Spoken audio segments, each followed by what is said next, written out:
live kindly, because if you're unkind to the person you wake up with in the morning, and the person you wake up with in the morning is your best teacher, because they'll press all your buttons and pull all your strings, that's who you're going to learn from mostly. But so we start to recognize that the teaching's everywhere, the teaching's all around us, everything is teaching us, everything is speaking to us, everything is communicating with us. We have to want to learn, though, don't we? You've got to want to learn, but the learning is endless. The change. learning is absolutely endless. But in order to learn about what's outside of the corporeal world, we have to let go of the need to thrive and be noticed and be secure in this corporeal world. We can't be secure here and we can't fix anything here either. This place isn't here to be fixed. You come to my masterclass and you come and spend a year with me on a masterclass. I haven't got a masterclass now, so I'm not selling a masterclass, but I'm saying if you came on my masterclass, you didn't come to my masterclass to change it. You come because you were going to come and spend a year with me, and things were going to happen. Your weaknesses were going to rise to the surface, and your strengths were going to be accentuated. But you would see who you were, and you see who you were not. But you didn't come there to fix the class. The class was a manufactured environment that was designed to bring out the weakness and strength of everybody involved, everybody.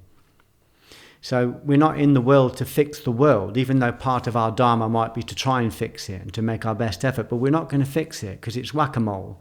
You press a problem down here, it's going to come up there. You press it down there, it's going to come up here. We're not here to fix it.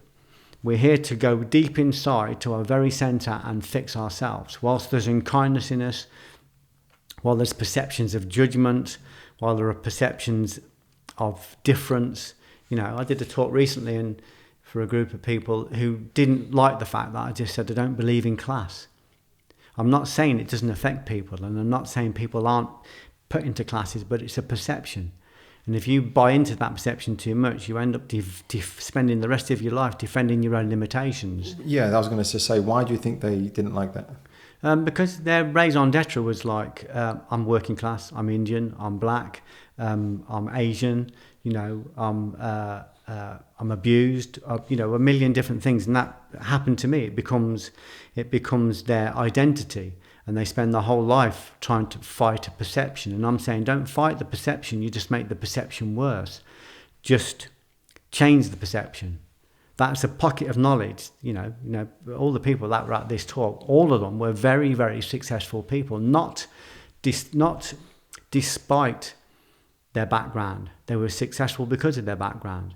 So we don't want to take that off people. We want to, we've got to have some grist to work with. But my idea is to look at it and go, my freedom from denotation is given to me by consciousness. When I expand my conscious awareness, I suddenly start to see that everything is about perception. Because I think where they're coming from is, and I know this is a misunderstanding probably that a lot of people have, is you're not saying it doesn't exist. What you're saying is you're engaging with it and it's existing within your perception. It's existing because, and you can bypass it. Yeah, you can, and you can use it as a strength if it's creating lots of energy in you. If that imbalance in your life is creating lots of energy, why don't you make something great with that energy? Instead of going around the world trying to fix all the three-legged chairs, why don't you just build four-legged chairs?